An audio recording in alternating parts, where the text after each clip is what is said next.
మొన్న జరిగిన జనసేన కార్యక్రమంలో బాలినేని శ్రీనివాసరెడ్డి గారు మా మాజీ ముఖ్యమంత్రి వర్యులు జగన్మోహన్ గారి గురించి, మా పార్టీ గురించి నానా రకాలుగా మాట్లాడారు. అయ్యా బాలినేని శ్రీనివాసరెడ్డి గారు, నువ్వు జనసేనలో జాయిన్ అవడానికి ముఖ్య ఉద్దేశం టీడీపీలో మిమ్మల్ని చేర్చుకోకుండా నేను రిజెక్ట్ చేసేళ్ళకి నీ అవసరం కోసం, నీ రాజకీయ లబ్ధి కోసం నువ్వు జనసేనలో జాయిన్ అవ్వు.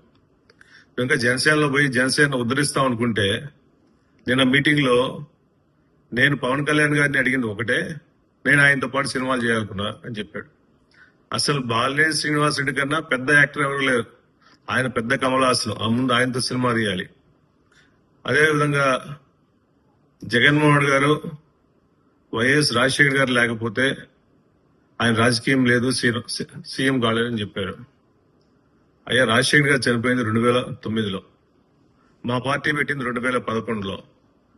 ఇన్ని సంవత్సరాలు జనాలతో కలిసి కార్యకర్తలకు అండగా ఉండి పార్టీ స్థాపించి వైఎస్ జగన్మోహన్ గారి రెక్కల కష్టాలతో, ప్రజల సపోర్ట్ తో, కార్యకర్తల సపోర్ట్ తో, రాజశేఖర్ ఆశయాలతో, ఆశీస్సులతో జగన్మోహన్ గారు 2019లో సీఎం అయ్యాడు. మళ్ళా ఇప్పుడు చెబుతున్నాం ఆయన సీఎం కాలేడనే. మీ తాతలు ముత్తాతలు వచ్చిన 2029 ఎలక్షన్ లో జగన్మోహన్ గారు ముఖ్యమంత్రి అవటం కన్ఫామ్ అని తెలియజేస్తున్నాం. అదేవిధంగా జగన్మోహన్ గారు మీకు డబ్బులు ఇవ్వాలి, మీ డబ్బులు కొట్టేశారు, మీ కుటుంబ డబ్బులని. నువ్వు ప్రకాశం జిల్లాలో కార్యకర్తల దగ్గర నుంచి, నాయకుల దగ్గర నుంచి, పాత ఎమ్మెల్యేల దగ్గర నుంచి, ఇన్ఛార్జీల నుంచి నువ్వు దోచినట్టు ఎవడో దోషం చేయాల. ప్రకాశం జిల్లా బాలినేని శ్రీనివాసరెడ్డి అనే వ్యక్తి వైఎస్ఆర్ కాంగ్రెస్ పార్టీ నుంచి బయటకు పోయినప్పటి నుంచి వైఎస్ఆర్ కాంగ్రెస్ పార్టీ చాలా సంతోషంగా ఉంది, ప్రశాంతంగా ఉంది. మాకు ప్రకాశం జిల్లాలో పీడ విడిగిపోయింది. బాలినేని శ్రీనివాసరెడ్డి అనే వ్యక్తి వేరే పార్టీకి పోతే మా పార్టీ బాగుందని చెప్పి అందరు కార్యకర్తలు అనుకుంటున్నారు.